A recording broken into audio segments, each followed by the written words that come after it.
Welcome back class 9th। आज हम लोग पार्ट 2 कंटिन्यू करेंगे। जो हम लोग चैप्टर कंटिन्यू कर रहे थे नाज़ी जर्मनी का। We will start with the topic political radicalism and economic crisis. किस तरीके से डेवलपमेंट्स होते हैं नाज़ी पार्टी के राइज के लिए, डिक्टेटरशिप के राइज के लिए इन जर्मनी, ये हम चीज़ों को आज कवर करेंगे। हम लोगों ने लास्ट पार्ट में देखा कि वर्ल्ड वॉर 1 के एंड के बाद क्या होता है, कैसी प्रॉब्लम्स आती हैं और उसकी वजह से जर्मनी को एक ह्यूमिलिएटिंग डिफीट को एक्सेप्ट करना पड़ता है, ह्यूमिलिएटिंग पीस ऑफ ट्रीटी को एक्सेप्ट करना पड़ता है, known as treaty of Versailles.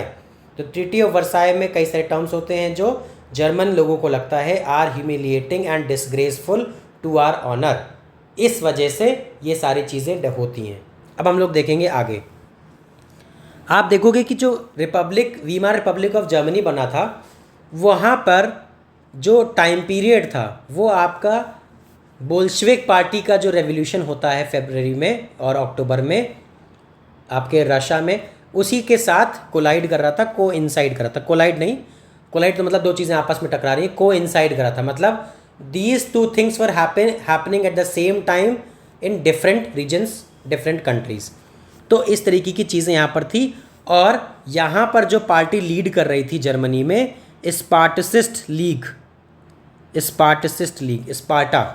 Spartans आपको याद होगा, वही वाला है ये। स्पार्टसिस्ट लीग यहाँ पर लीड कर रही थी पार्टी जर्मनी में। और साथ ही साथ यहाँ पर था कि हमको भी सोवियत स्टाइल गवर्नेंस चाहिए। जैसे इसका मतलब क्या होता है, सोवियत स्टाइल गवर्नमेंट आपने पढ़ा था लास्ट चैप्टर में, रशियन रेवोल्यूशन जब हम पढ़ते हैं कि वहाँ पर अपोजिंग व्यूज़ को बंद कर दिया जाता है, फ्रीडम को थोड़ा कर्टेल कर दिया जाता है, चीज़ों को गवर्नमेंट ओवरटेक कर लेती है। इसी तरीके की बातें यहाँ पर भी हो रही थी। बट जो पावर में वीमार रिपब्लिक थी उसमें जो सोशलिस्ट थे, डेमोक्रेट्स एंड कैथलिक्स, है ना, सोशलिस्ट डेमोक्रेट्स एंड कैथलिक्स, इन लोगों ने कहा कि ये चीज़ नहीं होने देंगे। और इस अपराइजिंग को, जो स्पार्टसिस्ट लीग की अपराइजिंग थी, जो ये लोगों को प्रमोट कर रहे थे कि हमको डेमोन्स्ट्रेशंस करने चाहिए गवर्नमेंट के अगेंस्ट, इसको क्रश करने के लिए एक वॉर वेटरन्स की ऑर्गेनाइजेशन को बनाते हैं जिसका नाम होता है फ्री कॉर्प्स। तो इनकी हेल्प, फ्री कॉर्प्स की हेल्प से ये आपके जो वीमार रिपब्लिक ऑफ जर्मनी के रूलर्स होते हैं इसको क्रश कर देते हैं कि ये जो अपोजिंग व्यूज़ हो रहे हैं स्पार्टसिस्ट लीग के, जो कंजर्वेटिव व्यूज़ हैं कि गवर्नमेंट को ओवरथ्रो कर देना चाहिए, रिस्ट्रिक्शंस को फिर से लाना चाहिए, चीज़ों को कर्टेल करना चाहिए, इसको अपोज करने के लिए ये सारे की हेल्प लेकर, फ्री कॉर्प्स की हेल्प से इसको ख़त्म कर देते हैं। तो इसके बाद क्या होता है, स्पार्टसिस्ट उसके बाद एक नई पार्टी बनाते हैं, यही लोग एक नई पार्टी बनाते हैं, कम्युनिस्ट पार्टी ऑफ जर्मनी। तो हम लोगों ने देखिए यही पढ़ा था रशिया में, कम्युनिस्ट पार्टी ऑफ जर्मनी। तो हम लोगों ने यही चीज़ पढ़ी थी। इसी तरीके की गवर्नमेंट ये लोग चाह रहे थे। अब क्या होता है कि अब दोनों पार्टीज़ आपस में क्लैश करती हैं और रेवोल्यूशनरीज और जो नेशनलिस्ट होते हैं, मिलिटेंट नेशनलिस्ट, उनको चाहिए होता है रैडिकल सल्यूशन, एकदम जो ऐसा सडन चेंज ले आए कि वो सारी चीज़ें जो चाहते हैं वो होने लगे इन जर्मनी। तो मैंने आपको बताया था रेवोल्यूशनरी का मतलब हमेशा ये नहीं कि कोई अटैक कर रहा है, रेवोल्यूशनरी का मतलब डिफरेंट फ्रॉम एग्जिस्टिंग आइडियाज़। तो रेवोल्यूशनरी आइडियाज़ मिलिटेंट नेशनलिस्ट जो थे, जो सपोर्ट करते थे कि हाँ वॉर के थ्रू अपनी कंट्री की रिस्पेक्ट को बढ़ा सकते हैं, जैसा कि यू सी इन पाकिस्तान होता है ना, कि पाकिस्तान में आप देखते हो कि इंडिया से वॉर लड़ लेंगे तो हार तो वैसे भी जाते हैं, बट स्टिल कि इंडिया से वॉर लड़ना चाहिए। War is not a solution, पाकिस्तानियों को समझ में आता नहीं है। वहाँ की जो मिलिटेंट नेशनलिस्ट आर्मी है उनका पर्पज़ ये होता है कि हमको अटैक करना है, हमको इंडिया से ऐसे जीतना है, but they can never do so, क्योंकि मिलिटेंट नेशनलिस्ट का पर्पज़ यही है, लड़ाई करके करना, अपने नेशन को प्रमोट करना थ्रू वॉर, ग्लोरीफाई कर देना। समझ में आ रहा है आपको? तो इस तरीके के रेडिकल सॉल्यूशंस जर्मनी में भी थे कि हमको अब वॉर लड़ना चाहिए, दूसरी कंट्रीज़ पर अटैक करना चाहिए। इस तरह की चीज़ें जब करेंगे तो we will get back our glory. Then Germany ने जो वॉर लड़ा था वो लार्जली उसने लोन्स पे लिया था। अब मैंने आपको बताया वॉर जब लड़ते हो तो आपको रिसोर्स चाहिए, जब आपके पास रिसोर्स नहीं होते तो आपको लोन लेना पड़ता है, और लोन जर्मनी ने लिया था गोल्ड्स के एक्सचेंज में, कि गोल्ड रिजर्व्स हमारे पास मान लेते हैं इतने हैं कि आप हमको लोन दे दीजिए, अगर नहीं होगा तो we will pay with our gold resources. तो गोल्ड के रिजर्व से पे किया, लेकिन जर्मनी ने वॉर भी हार गई और उसको साथ ही साथ 6 बिलियन पाउंड्स या फिर 33 बिलियन यूएस डॉलर्स का वॉर इंडेमनिटी पे करना पड़ा। तो उसके गोल्ड रिजर्व्स भी डिप्लीट हो गए। इसके बाद क्या हुआ, फ्रांस ने उसका एक लीडिंग इंडस्ट्रियल एरिया, जो भी हम लोगों ने पढ़ा था आपको कि जर्मनी 75% ऑफ आयरन अपना खो देती है दूसरी कंट्री को, तो फ्रांस ने क्या किया, जर्मनी का एक रिसोर्स रिच रीजन है रूर, इसको कहते हैं रूर, RUHR, रूर, वहाँ पर इनका इंडस्ट्रियल एरिया है, उसका कोल भी ले लिया और आयरन रिसोर्सेज भी कैप्चर कर लिए फ्रांस ने। तो अब जर्मनी में क्या होता है, इनके पास जब रिसोर्स नहीं होते हैं तो सबसे पहले एक काम आता है कि ये लोग प्रिंटेड मोर करेंसी। अब आप देखिएगा, आप यहाँ पे थोड़ा इकोनॉमिक्स भी समझ जाएंगे, ये चीज़ अभी भी लागू होती है, और रिसेंट टाइम में 2008 में जिम्बाब्वे में सेम चीज़ हुई थी। अब आप देखिए, प्रिंटेड मोर करेंसी, इकोनॉमिक्स में बता रहा था आपको, प्रिंटेड मोर करेंसी। तो अब आप देखोगे कि यहाँ पर क्या होगा कि पेपर करेंसी को जर्मनी ने प्रिंट करना शुरू कर दिया, और एकदम आप समझिए अनरिस्ट्रिक्टेड प्रिंटेड चल रहा था, प्रिंट खूब चल रहा था। इस तरीके से प्रिंट चल रहा था कि $1 की वैल्यू, $1 उस टाइम पर अप्रैल में 24,000 मार्क्स थी। अभी हम बताते हैं आपको क्या मतलब है। फिर क्या हुआ, देन 3,53,000 मार्क्स हो गई, फिर 4,06,21,000 मार्क्स हो गई, है ना, और दिसंबर तक आते आते 98 मिलियन। अब आप समझिए इसका मतलब क्या हुआ, ये $1 की वैल्यू अप्रैल में ये हो गई, जुलाई में ये हो गई, अगस्त में ये थी, और दिसंबर आते आते 98 मिलियन। मतलब आप समझिए कि अगर हमारी जो अभी ब्रेड है, 10 रुपये की ब्रेड मिलती है, ठीक है, 10 रुपये की मान लेते हैं उस टाइम पे ब्रेड, या तो 10 मार्क की मान लेते हैं, जर्मनी की बात करते हैं, 10 मार्क की ब्रेड मिलती थी, तो वहाँ पर इतनी ज़्यादा करेंसी इन लोगों ने प्रिंट कर दी, लोगों के पास इतना ज़्यादा पैसा इन प्रिंटेड फॉर्म आ गया कि अब उस ब्रेड की जो वैल्यू थी वो मिलियंस और थाउजेंड्स में पहुँच गई, कि 10 मार्क की जो ब्रेड थी वो पहले 24,000 मार्क की मिलती थी, फिर 3,53,000 की, फिर 4 मिलियन की, 46,21,000 मार्क्स की। इस तरीके से आप सोचिए करेंसी का वैल्यू डाउनग्रेड हो गई थी। तो यहाँ पर क्या हुआ था, इसको कहते हैं हाइपर इन्फ्लेशन। ये जो कंडीशन होती है, आप थोड़ी सी इकोनॉमिक्स यहाँ पे समझिए और इस चीज़ को इकोनॉमिक्स में भी रिलेट कर लीजिएगा जब हम लोग हाइपर इन्फ्लेशन पढ़ेंगे या इन्फ्लेशन का टॉपिक पढ़ेंगे। तो वहाँ पर क्या होता है हाइपर इन्फ्लेशन में, कि कोई भी कंट्री अगर बहुत ज़्यादा करेंसी को प्रिंट कर देती है तो उस वजह से उसके लोगों के पास पैसा तो बहुत आ जाता है। जैसे आपको एक एग्जांपल यहाँ पर दिखाता हूँ मैं, देखिए इतना करेंसी प्रिंट कर दी थी कि लोग जो है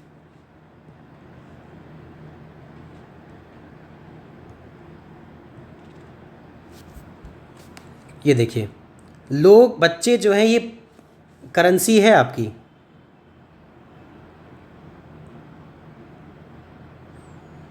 ये करेंसी है, बच्चे सोचिए इससे खेल रहे हैं।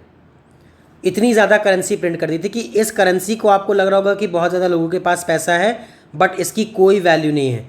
वहाँ पर समझिए इस तरीके का था कि इतनी करेंसी का सिर्फ कहिए आपको एक ब्रेड का लोफ मिले या फिर आपको एक चिप्स का पैकेट मिले। सोचिए इस करेंसी की वैल्यू इतनी डाउनग्रेड हो गई थी। तो इस तरीके की चीज़ें होने लगती हैं when hyper inflation in a economy occurs, और करेंसी आप ज़्यादा प्रिंट कर दोगे तो वहाँ पे वैल्यू ऑफ मार्क कोलैप्स कर जाएगी। जब वैल्यू कोलैप्स कर जाएगी तो प्राइसेस गुड्स के बढ़ जाएंगे। हमने कहा ना आपको 10 मार्क था अगर कोई ब्रेड का प्राइस, तो अब वो पता चला 1 मिलियन मार्क का एक ब्रेड मिल रही है।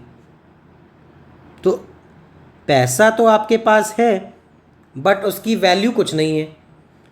तो इसी तरीके की सेम चीज़ यहाँ पर जिम्बाब्वे में भी हुई थी कि लोग यहाँ पर सामान लेने जाते थे, तो आपने देखा होगा जो कार्ट होती है पुश करने वाली, जिसको ठेला बोलते हैं हिंदी में, जो पुश कार्ट होती है उस पर पैसे रख कर लोग ले जाते थे एक ब्रेड और राइस या इन सब चीज़ों का पैकेट लेने के लिए। इतने ज़्यादा पैसे प्रिंट हो गए थे जिम्बाब्वे में भी और आपकी इस टाइम पे जर्मनी में। तो अब आपने रिलेट कर लिया होगा।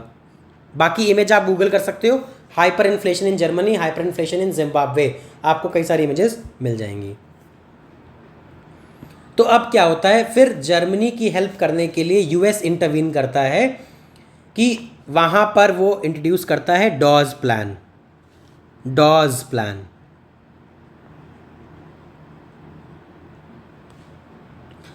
इसमें क्या करते हैं, इसमें सिंपल सा ये काम करते हैं कि जो जर्मनी को वॉर की कॉस्ट पे करनी थी उसको पे करने के लिए थोड़ा इजी टर्म्स बना देते हैं। मान लेते हैं कि पहले बोला गया था कि आपको मान ले 1 मिलियन यूएस डॉलर हर महीने आपको देना है। इस तरीके का एग्जाम्पल ले लेते हैं, this is just an example, ठीक है। पर मंथ आपको देना है एज अ वॉर इंडेनिटी कंट्रीज़ को, तो उसको कुछ शायद रिड्यूस कर दे या फिर उसको थोड़ा वर्क कर ले कि हाँ आप ओवर टाइम अपना बढ़ा लो तो आपका फाइनेंशियल स्ट्रेन कम हो जाएगा।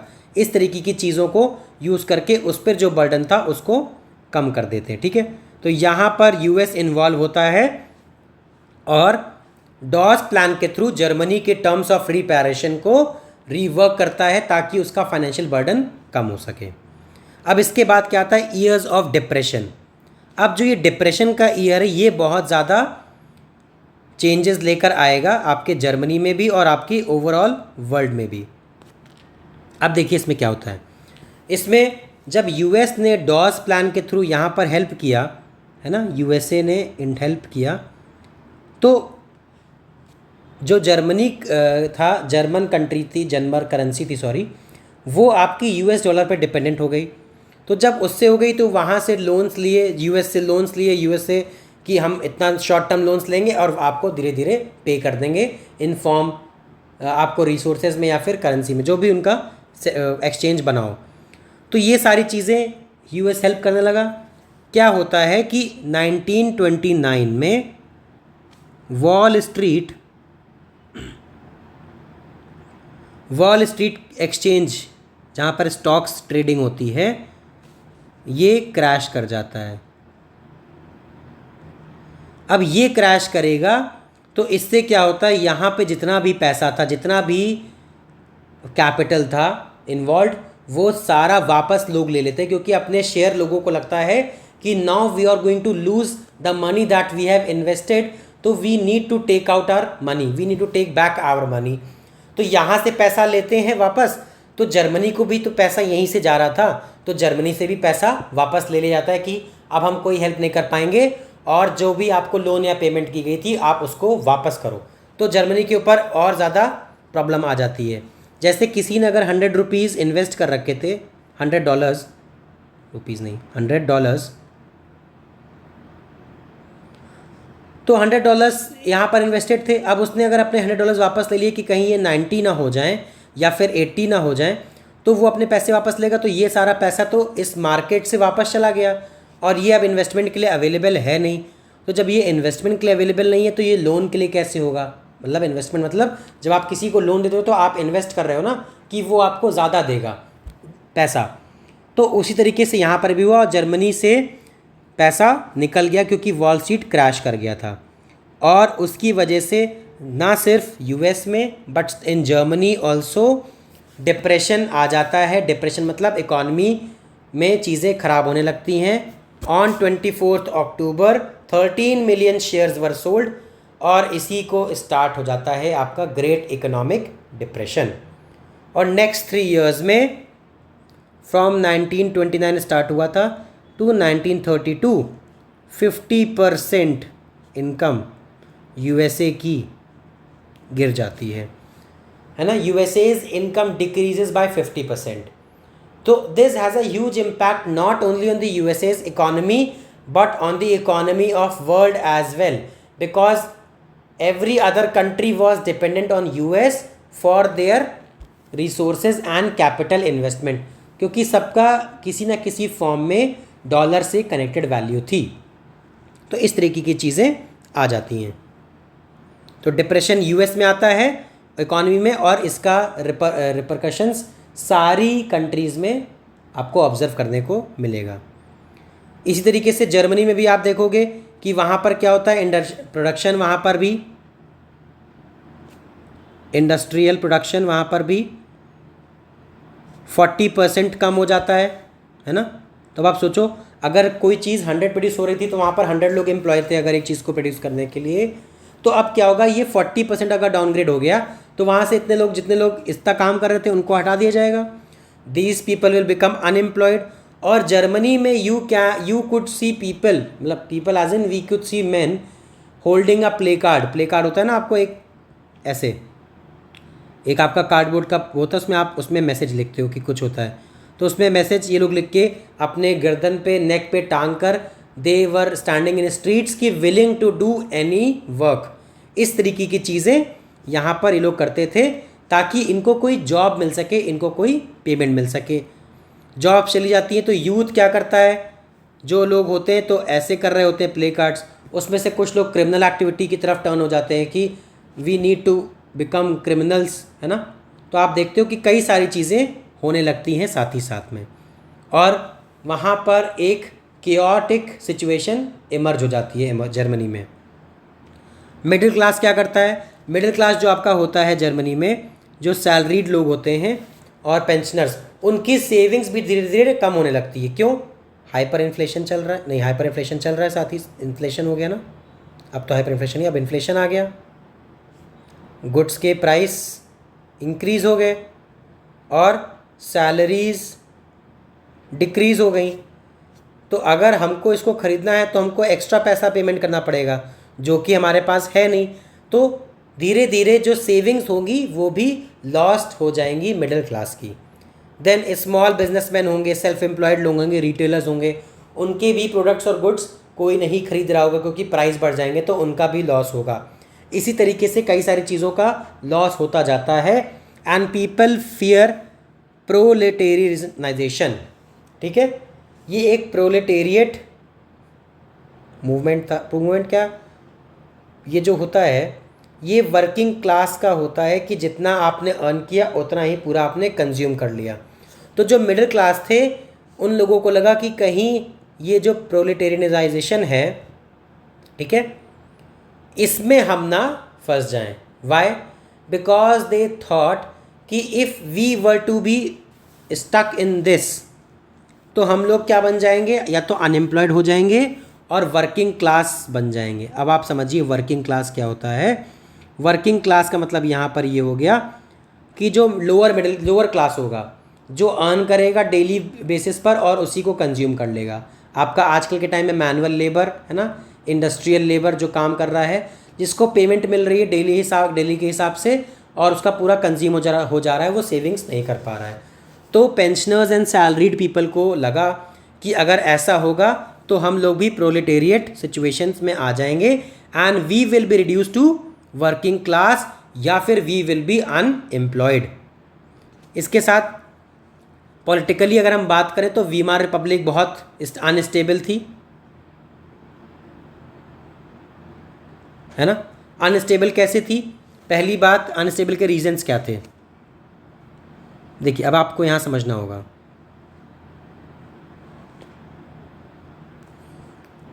ये आपका क्वेश्चन पूछ सकते हैं कि what were the reasons that Weimar Republic was fragile, या फिर it was vulnerable to dictatorship, या इट वाज अनस्टेबल। इस तरीके का क्वेश्चन आपके में है भी, जैसे हम देख भी लेते हैं, क्वेश्चन होगा आपके में।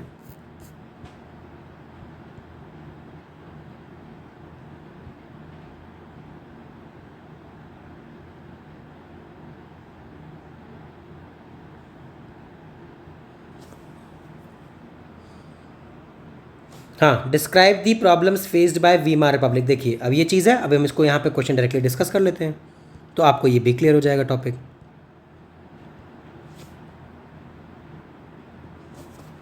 हाँ, तो यहाँ पर क्या होता है कि सबसे पहली बात होती है प्रॉब्लम इसकी कि प्रोपोर्शनल रिप्रेजेंटेशन, अभी हम लोग इलेक्शन जब पढ़ेंगे आपके सिविक्स में, तो वहाँ पर हम एक बार डिटेल में डिस्कस कर लेंगे। बट यहाँ पर एक चीज़ समझ लीजिए, प्रोपोर्शनल रिप्रेजेंटेशन में ये होता है कि इलेक्शंस होते हैं, parties get vote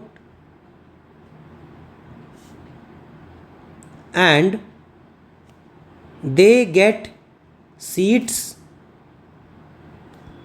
according to their vote percentage.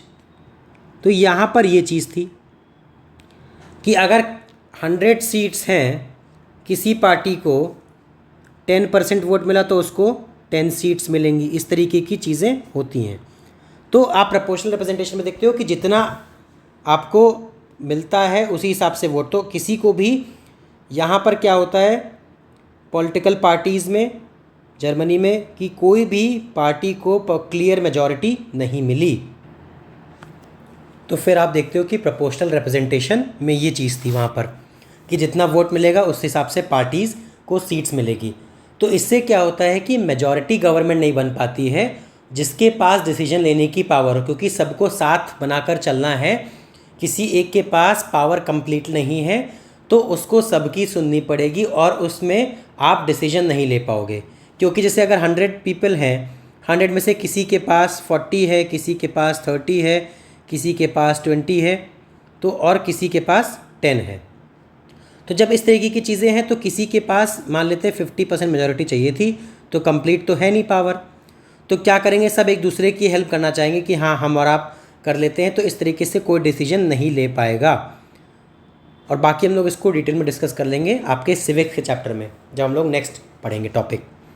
दूसरा प्रॉब्लम क्या थी, आर्टिकल 48 यहाँ पर था। आर्टिकल 48 में क्या होता है कि प्रेसिडेंट के पास पावर थी, president could impose emergency and suspend civil rights, है ना। राइट्स छीन सकता था प्रेसिडेंट अगर आर्टिकल 48 उसने इम्पोज कर दिया है इमरजेंसी। तो इससे क्या होता है कि जो डिसेंटिंग वॉइसेस होती हैं, जो अपोजिशन की वॉइसेस होती हैं, उनको कंट्रोल करने के लिए ये सारी चीज़ें थी। तो लोगों ने देखा कि पावरफुल तो है नहीं और साथ ही साथ जो पावर है वो अपने ही लोगों के ऊपर अप्लाई हो रही है। और इस वजह से क्या हुआ कि ना वहाँ पर स्टेबल गवर्नमेंट बन पाई, नो स्टेबल गवर्नमेंट, क्योंकि हर बार गवर्नमेंट चेंज हो जाती थी। और दूसरा क्या हुआ, फ्रीक्वेंट यूज़ ऑफ आर्टिकल 48। तो इससे क्या होता है कि लोगों के पास अपनी बात रखने की पावर नहीं है जब उनसे सिविल राइट्स ले लिए जाते हैं। इमरजेंसी इम्पोज कर दी गई तो लोग रख नहीं पा रहे हैं कि गवर्नमेंट को कैसे इम्प्रूव करना चाहिए। तो इन सब वजह से वीमार रिपब्लिक के अगेंस्ट लोगों की वैल्यूज़ डेवलप होती गई कि we are against this form of government. और लोगों में ये आया कि डेमोक्रेटिक पार्लियामेंट्री सेटअप हमारे लिए कोई सोल्यूशन ऑफर नहीं करता है जो हमको इस सिचुएशन से निकाल कर हमारा काम आसान करे। तो इस तरीके की सारी चीज़ें थी वहाँ पर। आपको समझ में आ गया। पहली चीज़ क्या थी कि proportional representation of the government, तो एक स्टेबल गवर्नमेंट नहीं बनेगी, फ्रीक्वेंट चेंजेस होती रहेंगे गवर्नमेंट में। आज कोई और पार्टी पावर में है, कल कोई और पार्टी पावर में है, तो एक डिसीजन कंटिन्यू नहीं हो पाएगा। हर कोई चाहेगा कि हमारा डिसीजन कंटिन्यू हो, जिसकी वजह से प्रॉपर डिसीजन मेकिंग नहीं हो पाएगी। दूसरी बात, frequent use of article 48 by president. इससे क्या होता था कि लोगों के ऊपर ऑर्डर कर दिया गया कि आपके सिविल राइट्स नहीं है, आप ये चीज़ नहीं कह सकते हो, गवर्नमेंट के अगेंस्ट कुछ नहीं कर सकते हो। इस तरीके की चीज़ें होने लगी। तो लोगों के अंदर आ गया कि पार्लियामेंट्री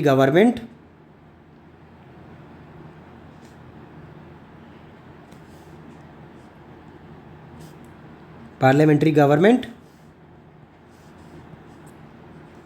और लोगों के अंदर आया कि टोटलिटेरियन गवर्नमेंट। ठीक,